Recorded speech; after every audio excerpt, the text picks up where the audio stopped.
Hello, everyone, and welcome back to the weekly Poker Showdown brought to you by Party Poker. I am your host, Jamie Staples.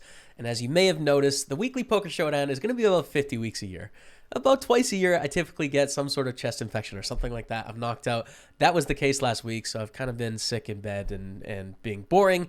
But back at it this week. Apologies if I have to cough a few times. I do in the interview later, but hopefully it'll still be interesting. We have a very great guest this week, Travis Darroch, also known as Dramatic DGen on Twitch. He's coming off a 100K plus score all the way from a $22 satellite in the PartyPoker Million. So this is an incredible score for him, a life-changing score. We have a really good conversation talking about all things in regards to that tournament, his poker career, which has really been rocky and had some ups and downs, and streaming. So stay tuned for that interview. I think you're really going to like it. But before we do that, let's get into some of the online and live news. This week on the online felt, we obviously need to talk about the PartyPoker Million. Travis Darroch, known as Dramatic DGen, taking home third place. So that's the notable for me, at least. One of my colleagues on the team, super happy for him. But 8 people made the final table. 8th place collected $9,490. And the three-way deal saw Them Kikando take home the most money for $114,876. So congratulations. The Teachery as well took home $107,000. So three-way, really big score there in the PartyPoker Million. Congrats to everyone that made a run at it. I tried a couple times to get in and failed. Now to get some of the live news, and there's a lot going on with the Caribbean Poker Party going on in the Bahamas. First thing we want to report on, Daniel Dvoris, legendary, great poker player, plays at the high stakes, won the Super High Roller Bowl at the Caribbean Poker Party. This is a $250,000 buy-in, and Daniel took it down for just over $4 million. It's actually the 6th edition of this tournament taking place in the Bahamas, so congrats to everyone taking part in obviously a massive event, $250K buy-in. Final table had a pretty stacked field, including Eric Seidel and Justin Bonomo at the final table. So pretty cool. Moving on to some more live news, someone that we just had on the podcast, Anatoly Filatov, won the 10K Millions High Roller at the Caribbean Poker Party. So he ended up taking down a $280,000 first place prize. And is this the start of the podcast run good? It could be. Maybe this is good luck to come on the podcast. Anatoly, congratulations on another big title, obviously coming off a $1 million score at the King's Casino in the Czech Republic. So absolutely amazing. He's on a huge heater, and wish him some congratulations on social media. Go over to his Instagram, let him know. Anatoly, absolutely amazing, man. Let's talk a little bit about some of the Party Poker news this week, and something I want to feature is you can now download your hand histories for your own use after the fact. So you can go into the My Game tab on Party Poker, and basically the hand histories are anonymized, so you're not going to be able to see the opponents you're playing against, but after the fact, you can download those hand histories, and then you can actually upload them into a poker tracker or Hold'em manager if you use a piece of software like that, so you can study your own game. So this is something that a lot of players asked for, and the feedback has been listened to, so you do have the ability to download your own hand histories. Just go to the My Game section on the client, and you'll be able to access it there. So that's it for the preamble this week. Let's get into the interview with Travis Darroch, again known as Dramatic DGen, member of Team Online, a guy that I've known on Twitch for a long time, really hard worker, and so happy to see his success. So I think you're going to enjoy this conversation. It was a great time. Without further ado, enjoy. And with me today, I have Travis Darroch, better known on Twitch as Dramatic DGen. This is a guy coming off an amazing score of over $100,000 in the new Party Poker Million. So I thought this week would be a great week to have you on, better than any. So welcome to the podcast. Yeah, thanks, man. Yeah, good to be finally on it. I'm looking forward to this. So. Yeah, cheers, man. So let's start with the tournament on Sunday, right? Party Poker Million. You make a 3-way chop for over $100,000. So let's take it back to the start. Phase 1, day 1. What happens? So this was actually, I was trying to win a satellite into the last day 1 the weekend before. Right. And I saw like one satellite left, and I figured this will probably work. I'll have enough time. And I won the satellite, but it was past late registration on the last day 1. Okay. So I went, okay, I guess I'll just play day 1 for the preceding week, right? Right. Played day 1A, got in with 28 big blinds into day 2. Okay. Here's the crazy thing about this whole situation. So this Sunday that I won the tournament, right? I was flying home from Vancouver. Okay. And there was huge weather problems, so we ended up having to land in the next city over. and that was like, a 60 to 90 minute drive. So I ended up getting home like 3 or 4 hours later than intended. Right. And day two was already an hour in, and I had been blinded down to 7 big Oh my blinds. God. It's to 7 big blinds. Yeah, I've Wow. been blinded down. I showed up an hour late for my day two grind, and I still managed to run it up to Were you top three. tilting like when you were driving and trying to get home? Were you like on tilt, or what were you thinking I about? just I just figured like the best thing I could do was kind of surrender to the fact that this is all out of my control, and to Right. just go home and play what I could. And I did decide not to stream because obviously like I'm still a little on edge and I Yeah. didn't want to flip out on stream. And I went, all right, well, if I make a deep run on party, I'll fire it back up again. And then what do you know? I promised myself if I made top 40, I'd turn the stream on. And Yeah. even then at with 40 left, I think I had like 18 big blinds. And I was like, oh man, Right. I don't want to like turn the stream on and then all of a sudden turn it off like two Yes. hands later. No, I totally know what you mean with that, man. Like, you need to hype yourself up a little bit. It's a thing. Uh-huh. It's an event when you're streaming. So, like, if you can't just kind of willy nilly like fire and be in there. It's Yeah. tough. It takes a bit of build up. And I'm sure you've And had the streams. I'd promised like on Twitter, I'd told everybody if I make top 40, Yeah, and yeah. I was like, well, I gotta commit at that point, right? Yeah. So But we've all had yeah, the streams where you crazy. fire up and then you just bust, like in 6 minutes. You're just like, all right, that. Dude, countless. Yeah. I mean, like Yeah. for a long time, if I had made a final table when the stream was off, I just stopped doing it because I felt like I would jinx myself every time. Right. Because the amount of times I'd turn the stream on and then all of a sudden 15 minutes later, all right, see you guys later. I'll see you tomorrow. Like, oh, it's a brutal beat. Okay, so you make top 4, you fire up the stream. Mhm. What's happening as you get down to 32? I'm sure you've been in spots like that before. Big money, 32 left. You get down to 24. You get down to 16. You get down to 8. Like, what's going through your head as you progress here? Is there any change in your mindset in terms of like, there's 150,000 up top here? Yeah, well, I'd been that close to those kinds of scores once or twice, and I kind of always let my nerves get the better of me and ended up making one or two like two huge mistakes. Right. So this time around, I honestly tried not to think about the big score and just tried to think of it as any other tournament that I go deep in. I mean, it's kind of weird. Like even in tournaments where let's say first place is 20 grand, it doesn't even make me remotely nervous, even though that's still big money for any of us, right? Right. That's Yeah. massive money. But scale for whatever reason, this one I had to change that mindset and pretend that it's just like any other daily tournament I'm playing. Yeah. Right. It's interesting in poker how that works, where there's like a threshold of pain, basically. Like a threshold of where it's exciting and a threshold to where you feel confident and then where you don't. And that like Yeah. always expands, doesn't it? Do you remember Totally.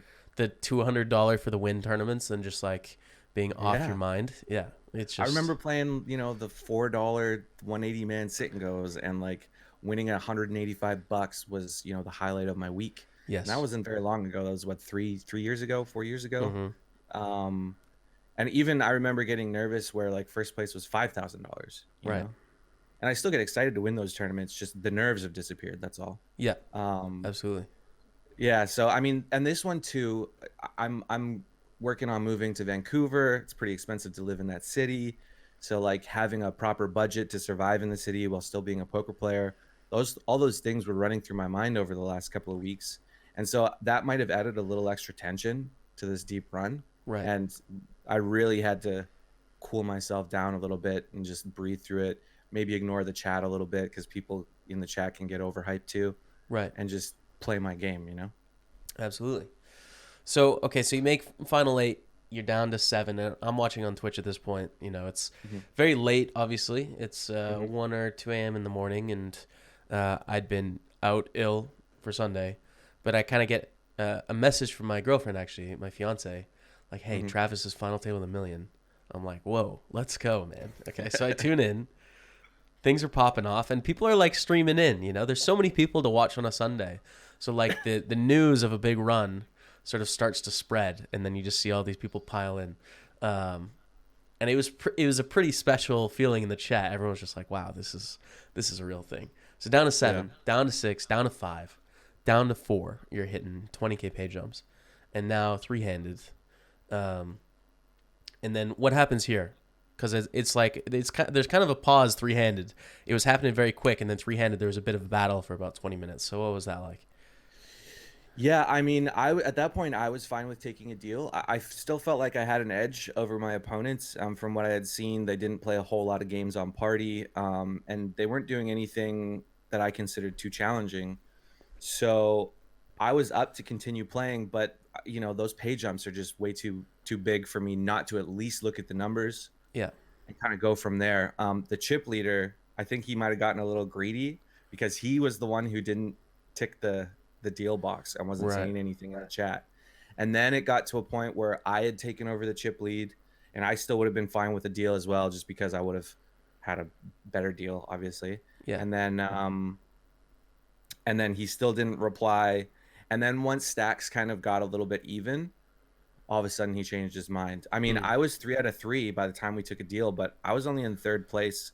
I think the difference between me and first was like 6 or 7 big blinds. It wasn't massive, Right. and I think that would have been, that ends up being a fair deal for most of us. We all get pretty good pay jumps. I obviously benefited the most because I think third was about 65K. And I Yeah. took a deal for 106. Yeah. That's usually what happens in these situations, right? So, Yeah, yeah, I mean, 65, 100, and then like 150 or 160. So like yeah, huge jumps. really massive, really Yeah. massive. And I didn't have to give up any cash either in the deal, so that was good.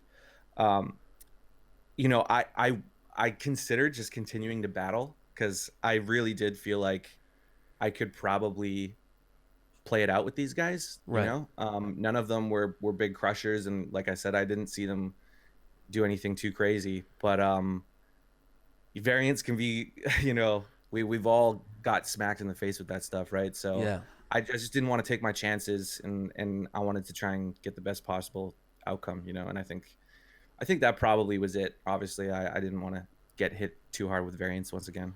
Of course. Yeah, that's a huge amount of money to play for three-handed. Like there's the two aspects of you want to gamble, you want to beat your opponents, Yeah. you have the Twitch stream as well. But then it's Yep. just like, man, that's real money. Like that's a Mm-hmm. car, that's like a Mm-hmm. year of living in Vancouver. Like Yep. just pay the rent and the food, like done. Like that's Exactly. that's big. So I totally get that. Well, huge congrats, man, on Thank the you. result. Over 100K. So I know you're moving to Vancouver, but like any plans with the money? It's a classic question. People always want to know, what are the plans? I know. And it sucks because like every time you win something big, your Twitch chat goes, "What'd you do with the money? Did you celebrate? Did you go out drinking? Like, what did you do?" And every time I give them the worst responses. Like for me, honestly, I bought pizza for my family, and then I downloaded the new Star Wars game. Like Yeah. that was how I celebrated my night. But I'm getting older, man. My big thing is I just want to make sure that like my quality of life stays sustainable and I can pay my bills without stressing about where the money's going to come from. And at some point or another, I'd like to help out my parents and my grandparents. I'm not at that point yet, but Right. one day down the line, just make sure everybody's quality of life is manageable. I'm Yeah. not too greedy. Like I don't care about stuff. I'm not a very materialistic guy. Maybe like the newest PlayStation and a quality computer is about as materialistic as I go. And then after that, just make sure groceries are paid. So like that's what this is going to do for me. This is going to accomplish my goal of living in Vancouver and getting to enjoy that Vancouver life without, worrying about whether or not I got to call my landlord and say rent is going to be late. Right.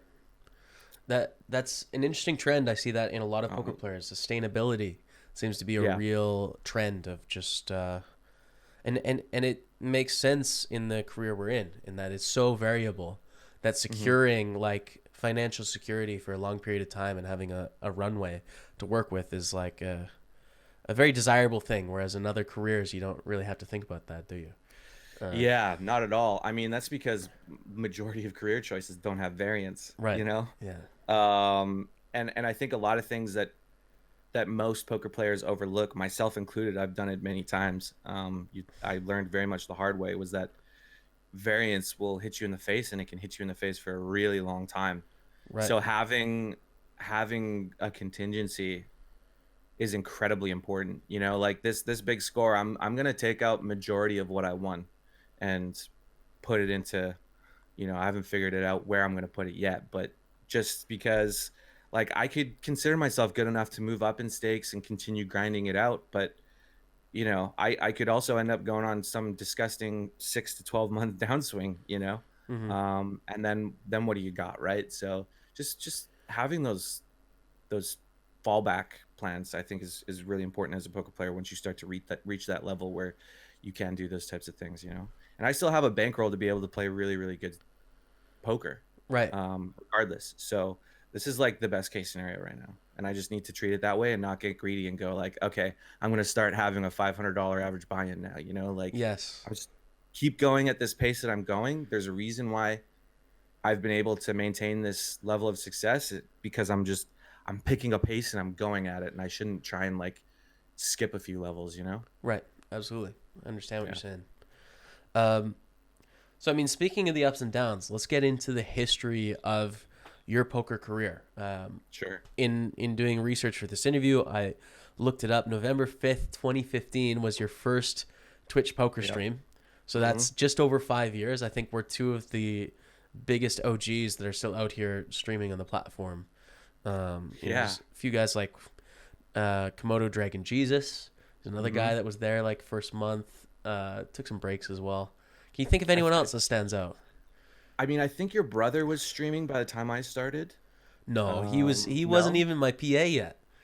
Really? Oh, Yeah. shit. Wow. Okay. Yeah. He was Maybe, about a year later, I think. okay. Maybe Pav. I feel like Pav, because I remember Pav and I, we were both kind of trying to get partner at the same time, and I got partner before him, and for some reason they kept denying him. Right. So Pav, for sure, and I might have my timelines mixed up here. You might have started it about a year after me, if I'm thinking about it. I might be yeah, 2014.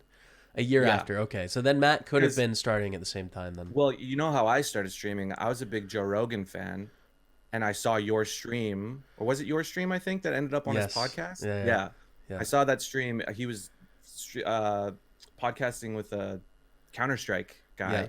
and they started going through the poker section, and I went, well, I love poker. Let's check this out. So I started watching you, Kevin. I think I did start watching your brother. I can't remember. And I went, well, this looks like a lot of fun. I think I can do this. And so I saved up for like a crappy $400 computer, and just figured I'd give it a shot. Like, do it as a Right. fun hobby. And the goal was 1,000 followers in 6 months. That was my goal.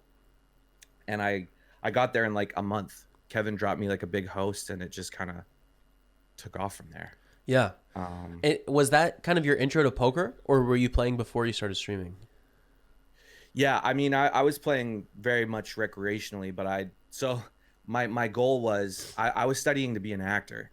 So I went to film school, and my ultimate goal in life was my day job would be a poker player. So I'd pay the bills playing poker, and then I would uh, have the freedom to like audition and take classes and do indie films and stuff like that. So I tried to treat poker with some level of seriousness. When I look back now, I realize how awful I was back then. Right. But the goal was always to do some level of full-time poker, and streaming ended up motivating me more actually to get better at the game, because obviously that brings you more viewers, right? Yeah. More social pressure, to like perform, more people Yep. rooting you on, more people rooting against you that you want to prove wrong, Yep. like all that. 100%. Yeah, all of the above. All of Yeah, the above. absolutely. Okay, so you get into streaming. That Rogan thing was crazy, by the way. I mean, just random chance. He's trying to figure out what Twitch is, Yeah. and then he just sees my stream, and clicks on it, and then my chat exploded at the time. I had no idea what was going on. What was that like? Like, obviously you knew who Joe Rogan was at the time. Like, were you freaking out or what? I wasn't really freaking out, man. I knew of Joe Rogan, but I was just kind of in this weird dreamland where just like everything was happening at the same time. Like I got a shout out from Calix on social Right. media. He's like a big YouTuber here in the UK. Like Yeah. things were just popping off, and I was just kind of in it. I was just like, all right, well, this is what's happening now. So I'm gonna go on the Rogan show. Like I was just ready. I was, Yeah, it wasn't weird. But yeah, I don't know. Maybe it was a little inflated at the time. In sure. hindsight, maybe it was a bigger deal than I gave it credit for. Yeah. Um, so yeah. Anyways, okay. So you start streaming, and then what's the progression like? Because you grew pretty quickly, I think, back in those days. Yeah. And then you took some time off and then came hmm back. So what, where does the story go from there? Yeah. So I mean, things have been really bumpy for me. I've never been the guy who like like you. I think you've kind of just started off with a roll and grew it. You never had to restart, right? Right. Um, I I had to restart too many times because I was too much of a degen. Right. You know, Hence the name. and hence the name. And I mean, this time was a little bit different in that perhaps I was practicing bad bankroll management, but I was also just had a bad lifestyle outside of poker. I was going out too much. I was spending too much money on stupid, frivolous things. I was just very, very irresponsible with how I handled my life financially, and that was turned into an inevitable downfall. And I had to quit, and I had to kind of swallow my pride a little bit, tell everybody that um, poker wasn't happening now. I was still pretty hungry to come back and make it happen. Perhaps that's once again the degen in me, but I've always had this feeling um, that I could make a success out of poker because I loved the game so much. It was less to do about the money and more to do about the competition, and the type of intellect it takes to be a successful poker player. I felt like I had those capabilities. So I took 6 months off. I went and got my old job as a security guard. Right. Miserable job, working Right. graveyard shifts, working with nobody at 3 o'clock in the morning. So yeah, that's my dad. Hey, Dad. Famous from the stream on Sunday. Yeah, Degen exactly. Dad. Degen dad. So yeah, I went and got a job and hated it, and kind of went through a little bit of an existential crisis, wondering what I was gonna do, but just kind of went through the motions. And my best friend Alex Saladzi, who's also a professional poker player, he's been a pro for a long time. He would stake me for like the occasional low mid stakes Sunday, Mm-hmm. and finally one Saturday came along. I won first place money, but I finished second in a $27 scoop for about 35K, Right. and I got to keep 40% of that, and things restarted again. And what's the timeline on this? When was this sort of happening? How long So ago? I quit playing poker. I think it was around January of 2017, Mm-hmm. and then I went back to full-time poker July of the same year. Right. So all things considered, a fairly fast turnaround Yeah. compared to a lot of people who might, be in the same situation as me. But still like a huge learning experience. The biggest learning experience being humility. Well, and this And is just trying 2 years ago. This is yeah, not this is long very ago. recent. Yeah. Dude, I mean, I say this a lot on stream, but 2.5 years ago, I was wondering where I was gonna get the cash to pay for the train to go to work. Right. Like that's how broke I was. I was had to go to the food bank. Yeah. And trying not to. My parents aren't very well off, so my parents are so selfless that if I asked to borrow money, they would do it, but it's not money that they have. They would like get out their credit card or whatever. So like I hate putting them in that situation. So I tried to do everything that I could to survive on my own, and it was very emotionally, it was rough, and I was embarrassed, and I felt very well. I was very depressed, and I lost a lot of self-esteem at that time because I felt like a failure, um and I was incredibly embarrassed. I still liked hanging out in the Twitch poker channels, um and overall people were pretty supportive about it, but you always get those guys who want to Yeah. take advantage of whatever pitfalls and use it against you. And it was a tough one to get through, but it was a huge learning experience in my life. Like I said earlier, it's humility is huge. There's a lot of merit in just swallowing your pride and admitting when you've messed up and not blaming it on any outside circumstances, even if maybe there are some Right. things that were outside of your control, you'll benefit from just admitting that you messed up, I think that's a great um, mindset. I like that. and using that as a learning experience when you get into a successful situation later on. Right. And so that, I mean, that's been huge for me over the last 2 years. Whenever I go through a major downswing or I take too many shots, just swallowing my pride and going, all right, I'm not going to play $200 MTTs for a while. I'll go back to playing $33 MTTs or whatever it is, and realizing that the people who judge you for those things are people whose opinions shouldn't really matter to you anyway. Mm. You know? Yeah, totally understand. Yeah, Yeah. it's an interesting thing on Twitch with that, because you're getting so many opinions and so many voices coming at you, and it's a dangerous thing in that it can be a self-fulfilling prophecy of you're the best, Mm-hmm. and then it can also be just endlessly toxic where it hurts your mindset and your confidence and all that. So it swings, Mm-hmm. both ways. We both have had to deal with that, for Yeah. sure. I want to talk about your parents a little bit because, you talk about your history in this game and what a rise, man, to think 2 years ago you were just getting back into streaming, after a lucky shot or stake on a Sunday, like to give it Yeah. another shot and you just won 100K a few days ago. Yeah. But how were your parents through all of this? Poker in Canada, I can give context, is, it's understood by a small pocket of the population, but I'd say over half the population doesn't understand the difference between poker and casino gambling. Right. And that's very different than it is here in the UK where I'm currently living, where it's like a very positive thing and everyone knows that poker players exist and it's a skill game. That's not true where we're from in Canada. So what did your parents think about poker and your career, and how has that progressed?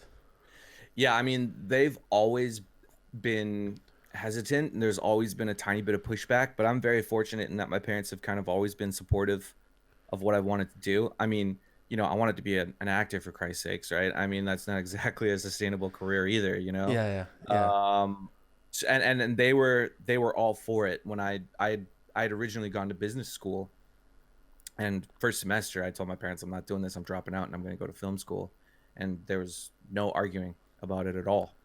They were totally fine with it.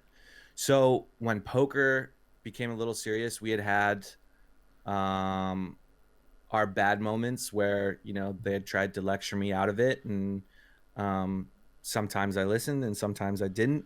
But once I started making money at a decent clip, things became a lot easier to talk about. And truth be told, streaming really helped with that conversation, because there's an income out of that. There's sponsorship opportunities. So having some supplementary income really helped kind of, ease the mind a little bit for them. right, yeah. The consistency, like the non-gambling up and down income, that's Exactly. certainly helped with the perspective of my family as well. Yeah, That regularity. 100%. And then, the more I talk about poker with them and just try and make them understand that it is a skill game and it's not a scratch ticket, I think probably helped a lot too. And they see the type of work that I have to put in off stream, to make it happen. And I think also them seeing me talk about poker, like they like to watch my stream pretty often, Right. really helped them understand that poker is more than just going to the casino. It takes a lot of work to even just be a mid-tier good player. Yeah, So absolutely. they're really supportive now. They're excited all the time. I mean, people see it on stream. I'm staying at my parents' house right now while I look for an apartment. They always come in and check up on me and be like, "Okay, what are you doing? All right, good luck. Be careful." Yeah, Especially my dad. My dad's really loves it. right. So, yeah. It's still like a bit of a weird subject, like among my extended family. So I Right. was in New Zealand for a while, right? My dad's side of the family lives there. And, I go to the family dinner with the aunties and uncles and the grandparents, and they never bring up the word poker. It's like, they go, "So how you doing? You all right? Everything okay?" Yes. And what they're saying is, "Are you still playing poker? Is Right. poker treating you well? Are There's you definitely broke the yet?" implication of like fear of people Yeah. being worried, checking in if you're okay. I get that all the time Yeah. too. Yeah. Or also so are you thinking about going back to school, or like, what are your plan, Yeah. like that sort of thing, Yeah. for Yeah. sure. And, I think it's something we're talking about. I mean, poker sustainability, I think poker is fine. I think poker is going to do well going forward, but uh, obviously our career is very intertwined with Twitch as well.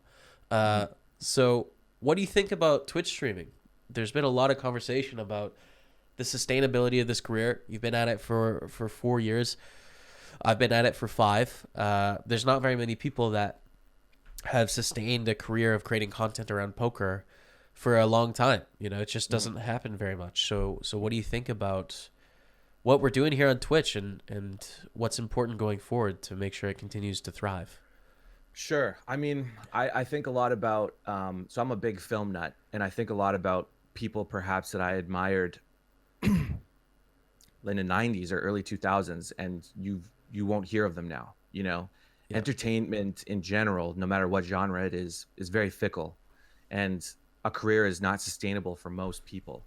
um but then every now and again there's a there's a Mark Wahlberg who's still in it 30 years later, Right. so uh you know streaming is very much the same. It's hard to stay consistent, and it's even harder to stay consistently on top. um it it is possible. It's just about, you know if your drive is there. If your drive disappears, then streaming is definitely something that you have to quit. Right. But um I think Twitch poker is here to stay. It's just about making sure that you stay in line with whatever meta is going on and whatever ends up working for your numbers, and at least a steady, gradual, continued growth. I constantly think about whether or not I want to continue streaming. Often, what keeps me streaming is the fact that I just really enjoy it. Um, Sometimes my growth stagnates, and I wonder what's the point. Um, but then I have moments like this where I win 100 grand and everybody's hype, and I get you know 80 DMs in the span of 24 hours telling me congratulations and you deserve it and you're blah blah blah blah blah. That it keeps me motivated to keep going. So, um, you know, if anybody argues that it's unsustainable, it's just because they see so many people who um, lack the desire to continue streaming or lack the consistency to actually make a success out of it. Right. Um, Twitch favors the consistent. Yes.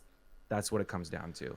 And it's really hard to be consistent for all of us. I think we've all had moments where we just could not commit, no matter how hard we tried. And for some people, when they stop, finding that drive to restart is really, really tough. Yeah. I think you hit the nail on the head there. Like, consistency and volume is so important for growing as a Yeah. as a creator. So it really is a volume game to gain relevancy on the platform and have people Hmm. actually find your show and watch your show. But Hmm. then the volume that you put into a show, I mean, it's not like a normal thing where you can just work a 40-hour stream week and it Yeah. feels like a 40-hour week. It doesn't. It feels Hmm. like an 80-hour week. It's insane to Yep. do 40 live hours of broadcasting. It Yeah. it feels super insane. So that isn't something that I think normal humans are created to do in poker specifically, because you're competing as well. Hmm. Might be a little bit different in video games. So Yeah. how do you be consistent and grind and gain relevancy and be known, but then also scale back to where you're streaming an amount that'll allow you to do it over several years? That to me is the interesting situation we're in now, of like, can you stream 3 days a week and still be a successful broadcaster long term? So I think a lot of people are actually going to disagree with me on this, but I think you can be a successful streamer and still stream like 3 or 4 days a week.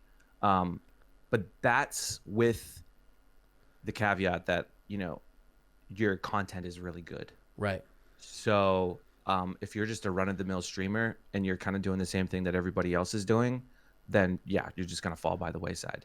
But if you're really good at, promoting your stream, you're using that free time to make YouTube, Facebook, Twitter, Instagram content, you can do really well as a streamer. And that's actually the path that I'm trying to go on, is just scale back my hours streamed and scale up the content creation side, making Yes. more off-platform stuff. And that also actually helps with like my engagement when I'm streaming. I have the energy and I don't burn out. Yeah. So Right. finding some level of balance, I think, is really, really huge. As for how to be consistent over the long run, it to me, and this perhaps sounds a little too woo woo, is that like you just have to love it. That's what it comes down to.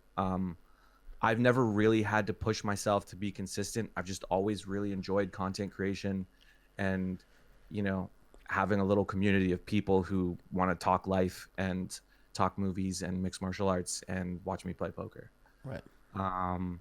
And be honest with yourself. If your love isn't there to commit, then head out. Yeah. Yeah. Right. I agree. And I think that's why we also see a lot of big, like we've had some big streamers in Twitch poker leave. And it's just because they're just not into it anymore. Yeah. You know, even when they've been like, you know, Tonka left, what, a year and a half ago, he just wasn't into it anymore. Even though he was at the top of the listing, he had all the opportunity in the world to make a huge success out of streaming. And he just went, I'm not into it. I'm gonna peace out. The financial aspect too is interesting in poker, because if you hit a certain threshold, especially with Tonka, such a successful, you know, tournament poker player, has made a ton of money playing poker over his career, like tons. So for him, like the financial upside of continuing to stress himself out making content is not as high as it is for some of the other people, you know. So that's financial motivation is gone. That's a really good point. And you sacrifice, you know, you sacrifice perhaps a significant amount of skill as well, especially with the level that he's playing at, right? Where you need every possible edge you can to be successful with the stakes that you're playing. The upside of streaming is probably not there, I would imagine. Right. So yeah, I mean that's perhaps I'm using a bad example. It is a bit of a tough spot for poker streamers because unlike video game streamers, you have your opponents watching you. You're distracted while looking at chat while you're trying to play hands. There's all these different things going on, all these different variables that you know, normal poker players aren't experiencing. So trying to figure out the pros and cons can be, I think, is going to be different for all of us probably. See here, like I have a slightly different take on this because I hear this all the time of like you're giving up an edge. But you know, me and you, we're playing in a lot of the same tournaments, right? We both play in this 215 million. Yep. You know, how do any of the other regs have any time to tune into my stream, watch me play hands, most of which are just folds, most of which are just very standard, and then maybe pick up something that I'm doing slightly different? It's going to take you an hour to learn something that's actionable on me and my strategy that you can then use against me, right? And we're in the same tournament, so why aren't they going to your stream and picking up your thing after an hour of being actionable? Like it's such small pieces of information that people actually garner by watching the show, and they don't have time to go through all the streams and pick up every strategy. It's a waste of your time. You should work on your own game and your own frequencies. That's going to be much more profitable. So I agree in the sense of high stakes sit and goes. If you're playing, you know, $500 spins, or you're playing 5K sit and goes and it's a very small pool, like I get that. You can't give away all your frequencies if you're playing the same people every day. But like tournaments or even cash games in like a fast forward pool, I just think it's not a good use of anyone's time to actually even research you or study you. It's wasting their time.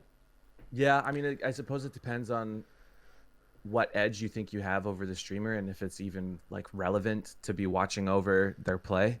I think we do give up a lot of information. I mean, I know first off, you know, like I said, my buddy Alex, you know, he'll be in a hand versus a streamer and he'll go, yeah, I found a timing tell because I noticed he did this thing where he snap folded on the river with blah blah blah, right? And you know, that stuff adds up over time, you know, especially with the kind of volume that we put in. I don't buy it, Alex.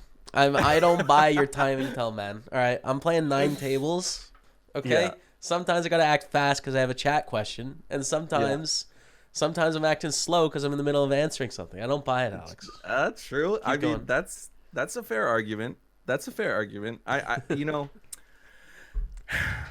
I mean, it's tough, you know, that less to do with perhaps opponents looking over us, but the where we are come at a significant disadvantage is just the the amount of stuff we have to do while streaming poker can be to our detriment sometimes. So, you know, like, you know, most regs are playing whatever 12 to 15 tables or something crazy, right? I play down 8 tables, rarely more than 9, you know, because we have to do so much, and we will make mistakes that maybe we might not have made if we weren't streaming, you know? So I think that's the most important aspect, where like there's a difference between us and the players, that we have to kind of deal with that and hope that it doesn't come to our detriment, you know? Right. Absolutely. Yeah. So where are you going from here now? You've hit this 100K score in poker. You know, your stream's popping off, it's growing. So where is the spot that Dramatic Degen is going towards? It's a good question, man. You know, I finished second in a Power Fest earlier in the year, right? And that was where the real life-changing money came for me. And it was a smaller score. It was like 75K. I had like 80% of myself, so pretty damn big score for me. And before then, I was just grinding enough to keep the rent paid for the most part. And I was doing well at that. But I was always stressing out, being like, okay, are the next 3 months expenses covered? Okay, we're okay. And just that's constantly on my mind, you know? And then when I got to that big score of the 60K, I actually lost a lot of motivation for a little while, because I was like, well, I got there. I don't have to worry about how my bills are going to get paid. That was always the big goal for me. How do I keep my bills paid? And I realized that the goal needs to be less monetary for me now, and more what do I need to do to improve my quality of life, or i.e. my happiness, you know? And for me, happiness is continuously getting better at the things that I'm passionate about, maintaining healthy, loving relationships with the people I care about, and exploring all my interests and passions, so even outside of poker.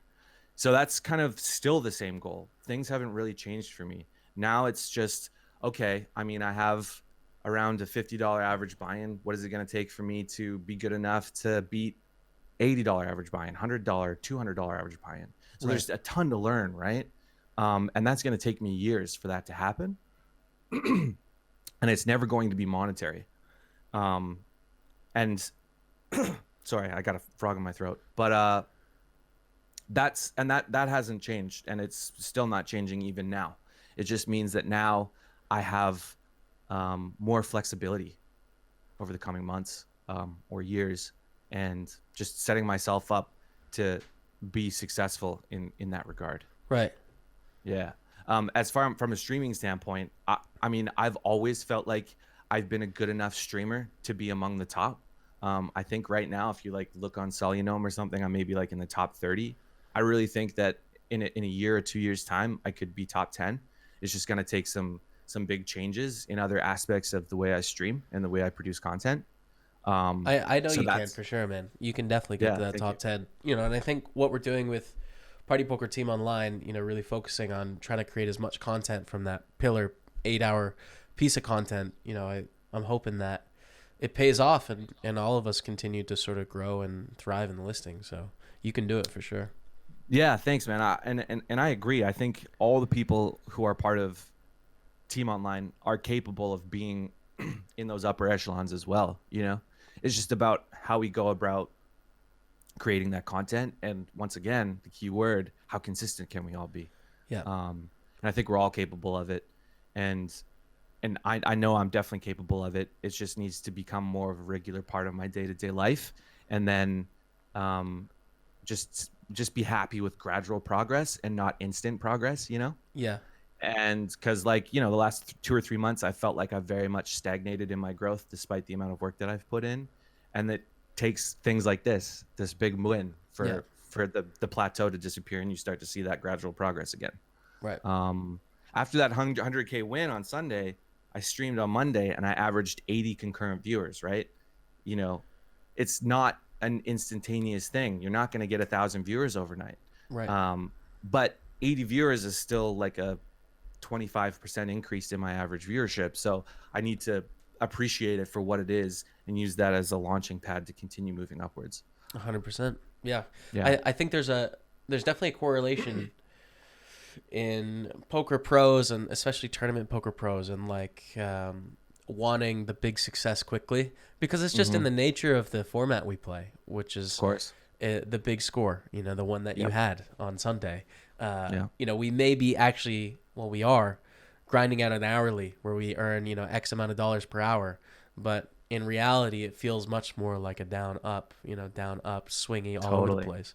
So I've found for myself personally, and people I've talked with, like it works the same way in life, that patience is like hard for us, and like the constant grind of just slow progress is not natural. At least for me, it isn't. So I mean, especially when you see your peers doing well, and you might even consider yourself on the level of them, and they're doing better than you. You really have to put it in your head, and this is something that I learned through acting school, was that everybody's journey is different. One guy's going to get successful straight away. One guy's going to get successful in 10 years. And then the rest of us are going to be somewhere in between. Yes. Yeah, right? Absolutely.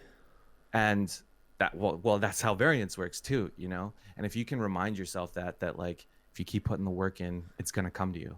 Keep putting the work in, it's going to come to you. It'll come to you, Yeah. Majority of us are just not going to have it overnight. Yeah. Well, especially in today's social media age, and even Twitch age, where we're seeing scores pop off every weekend on Twitch. Sure. And we're seeing people share their scores on Instagram. Like, you're getting a best of collection from the whole poker world. So it's easy to think that you don't match up, and that you're not as good as you should be, because you're getting this constant reinforcement of like, look at all this money. But it's not. Yeah. It's not real. Is it? No. It's not at all. And I'm definitely a victim to that. I look at, all the people I follow on Instagram and stuff, and it's a mental test. Like you have to show some level of self-awareness and just be like, it's not your time. Yeah. Am I putting the work in? Be as self-reflective as you can, and ignore the rest of it. Yeah. And it will come. You just have to. It's something you almost have to just nail into your head constantly, to the point that it gets annoying. It'll come. I really think like comparing yourself to other people is not the way to go in poker, because I think there's no positives. One, either you're going to get down on yourself of like, other people are doing better than me, I'm not very good, which isn't productive, unless that's going to spur some level of motivation where you want to fight them and get better. I don't know. But for me, that doesn't help. And then if you're using it to like try and improve and get there, like I think it puts a limit on your ability. So one thing that people ask me in my chat all the time, which is like, what's a good big blind per 100 win rate at the $22 buy-in level? And I'm like, well, good doesn't matter. Like it doesn't matter what other people are accomplishing, whether you're worse than them or you're better than them. Who cares? Look at it today, try and improve it, and see if you can make it better tomorrow. Because there's no cap. We haven't solved this game. We haven't figured it out. You can have a 25 big blind per 100 if you learn to exploit people well enough. I don't think anyone's accomplishing that currently in most games, but why not? So what's the point of comparing to other people? Good is determined by you, I think. Yeah, no, I pretty much agree with that. I mean, for the most part in poker, there just aren't really any parameters. You're going to benefit greatly from just comparing to who you were a week ago. Yeah. And I think this is something that isn't talked about in poker enough, is also your lifestyle. Now, I mean, I'm really unhealthy. I have awful eating habits, but I always try to be reflective of my mood and my mental state, and where I stand when things are going bad, where I stand when things are going good. And that's actually going to have a huge causal effect on how you're playing poker. Right. The mentality of it all. I mean, it is a conversation that's had, but I think a lot of people don't address it enough. Just mental health. Yeah. you know, when you're on a downswing, I mean, I've lost relationships because of downswings. Mm-hmm. You know, I had a girl break up with me when I was in the middle of a downswing because I was so insufferable to deal with, you Right. know? Yeah. Yeah. And you can't be living life like that where you're only in a good mood when you're winning, you know? Yeah. It's a waste of Because this career if you are. it's a total waste. Yeah. It's a total waste. And you end up being put into, you know, you're in sinking sand when you're in quicksand when you're on a downswing, because it'll only get worse, especially if you don't have the mentality to get yourself out of it, where you're just hating on everybody else, and you'll get depressed. And that's why a lot of people end up leaving, is because their lifestyle is miserable. Mm-hmm. I'm of the belief that poker can make you a better person. I truly believe that, if you do the right things towards making you a better person. So, you know, and I got to do this. I'm definitely not going to try and be a hypocrite here, but eating better, you know, getting a little bit of exercise, studying, um, you know, taking breaks to Right. go do completely non-poker related things. And once again, like I said earlier, like, maintain your relationships with the people you care about. Do those things in a proactive effort. Um, and as you become a more successful poker player, you'll be a more successful all-around person. Yeah.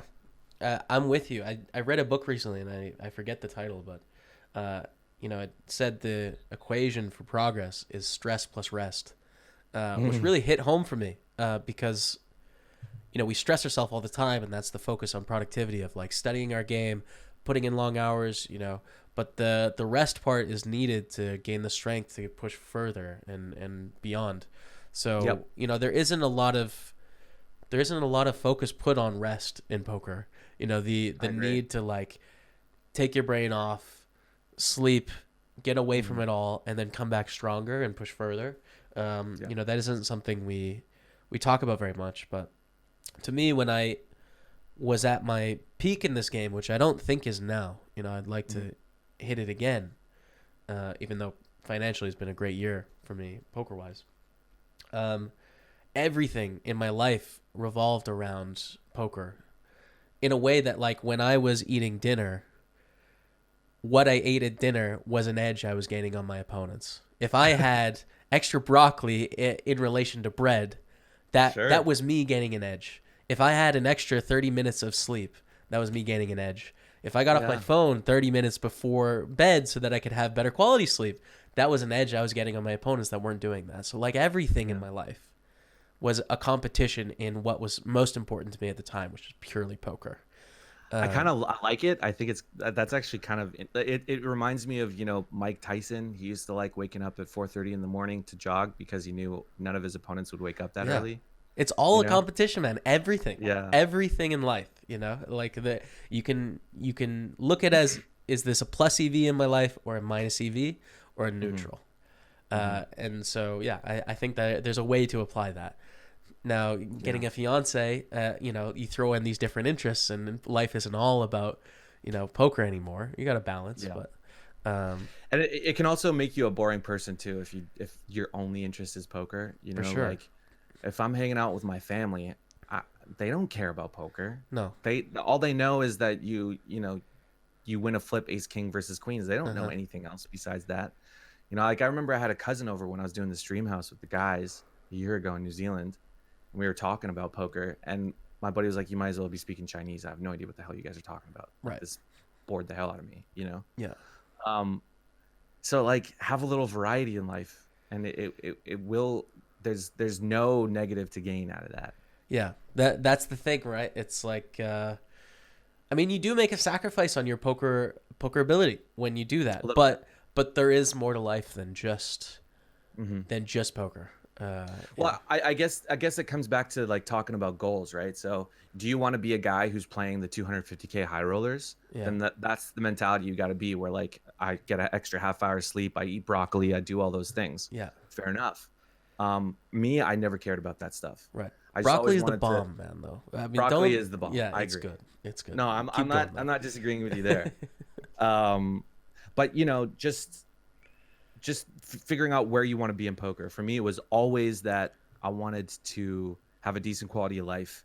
I wanted to be sustainable, and I wanted to be able to make sure that I could cover all my bills and be financially independent.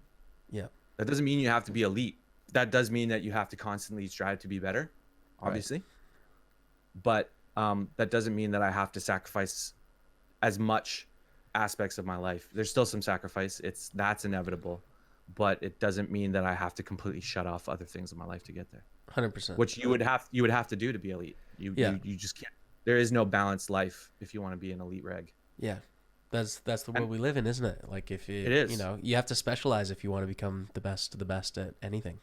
If you want to become a world champ in the UFC, your life has to be beating the crap out of people and working out every day. Yeah. That's it. Yeah. So that's the rub. That's what life is about. All right, so we have a hand here. I've watched these two before, Pavel and Andre. All right, it looks like we're going to the flop. Small blind against the button. Jack of hearts. Pavel in the small blind. And Okay. the backdoor nut flush draw. Andre, though, will take a stab at this one. Okay, so he bets big. Do you like the fairly C big. bet with 10-6? Yeah, I mean, this is probably one of the flops that you should probably check back on. It hits the big, especially hits the small blinds range not too badly. But if you're gonna bet, you need to bet big here. Right. That's for sure. Pretty connected. A lot of straight draws and flush draws. Like you want to choose a bigger sizing. Is Andre an open-ender? Okay. The nut flush draw. Very interesting turn. Pavel having top pair. The nut flush draw they picked up on the turn, and Andre now has a double gutter. So you have 10-6 of spades here. You don't block the flush. Do you continue the bluff? How many eights does it call with the small blind? I would probably shut down here.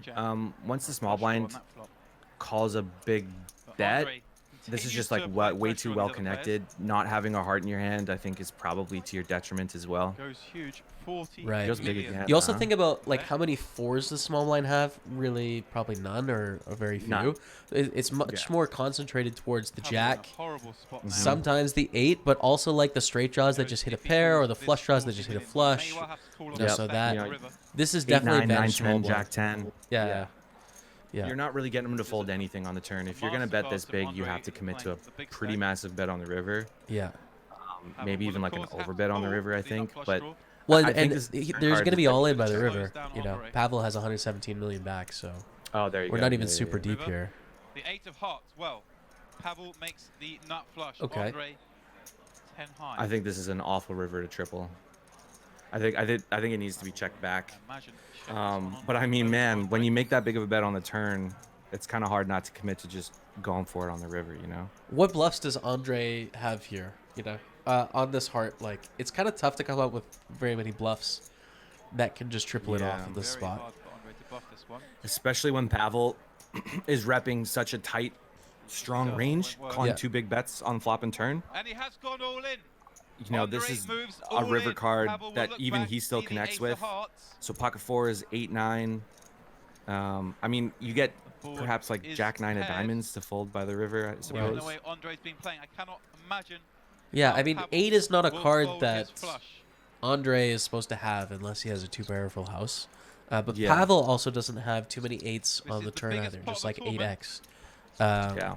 Just 8, 9 suited. That's like kind of all I can really. Maybe like Pavel were to call. ace. No, not even ace 8. Never Like mind. it. Yeah. But I you mean, can't really fold here Can't with see the how he ace high can flush. fold. Like it's too unlikely that Andre has a full house to fold, I think.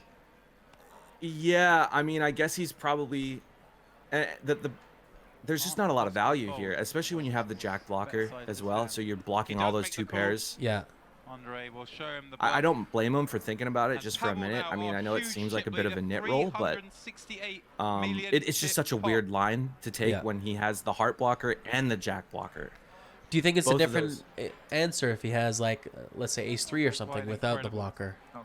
You know, Yeah, do you Andre think? just A picked little off a bit, huge but bluff I think the hand hand's just a before little too to strong, get up to especially with the 360 million, and now hands line to ever really justify fold. It's kind of one of those spots where you just flick it in knowing that every now and again you're going to be beat, but not often enough. And if Andre's good enough, like he should be bluffing things like like ace 5 with the 5 of hearts, where it just doesn't have that showdown value, so you turn your low flush into a bluff. Right. Yeah. At least I think in theory.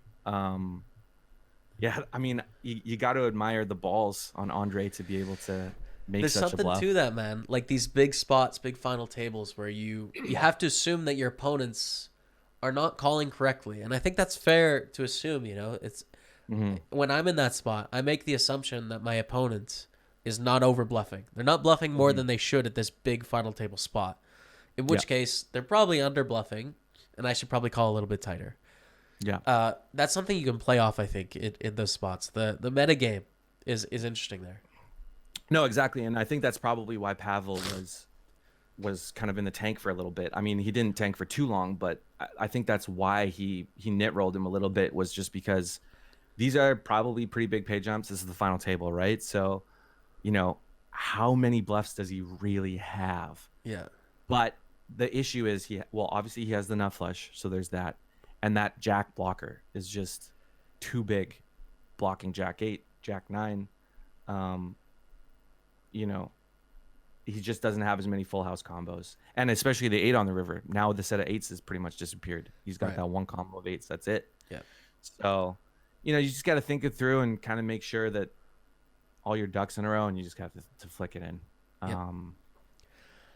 Yeah, well, it's a good question though. Like you said earlier, like what if you had ace 3 with the ace of hearts? It's a tiny bit tougher. I still think it's call. I still think it's too strong then. Of course, for sure. Yeah. I'm just kind of more saying like it's a little bit more of a tank worthy. It is. Yeah. What about king jack with the jack blocker and the king of hearts? Like then that's a it's real tank. Then I think it's a fold. Then I'm folding. I think that's the line for me. It You has think to be so? the nut flush. Oh man, that might honestly have to be one of those spots where like, you know, you see some of those regs, they look at their watch and it's like if it's between 1 and 20, then I'll call or whatever, Right. you know. Yeah. Absolutely. Yeah, that's an interesting spot. I mean, I always, regardless of whether or not it's a bad bluff or a good bluff, I always have respect for a guy like Andre who's just willing to go for it, especially at a final table. Yes. With that kind of money on the line, because there's a lot of people online or live who just don't have the heart to make those types of It's bluffs. so much better to fail that way. You know, when you think about how people fail in poker, they fail by being too tight. Mm-hmm. Hardly ever are people too aggressive. And maybe this is a case where it is too aggressive, but it's just such a better tendency to get people to fold so many hands and be over aggressive than it is to be over tight. And I wish I could say that that's how I fail. It isn't. Yeah. You know, like my natural tendency is, you know, a passive Canadian kid. Right. So Yeah. it's just like, my you- personality plays in there. But, unless you're playing at a really high level, I think that's all of us. Yeah. Perhaps some of us are more aggressive than others in certain spots, but you know, for example, if you're in a tough spot where a dude re-raises you on the river, you don't have to feel too bad about folding. You Right. know, Yeah. Everyone's too passive, and aggressive is going to be king here. Aggressiveness for anybody who's wondering if they're not tight enough.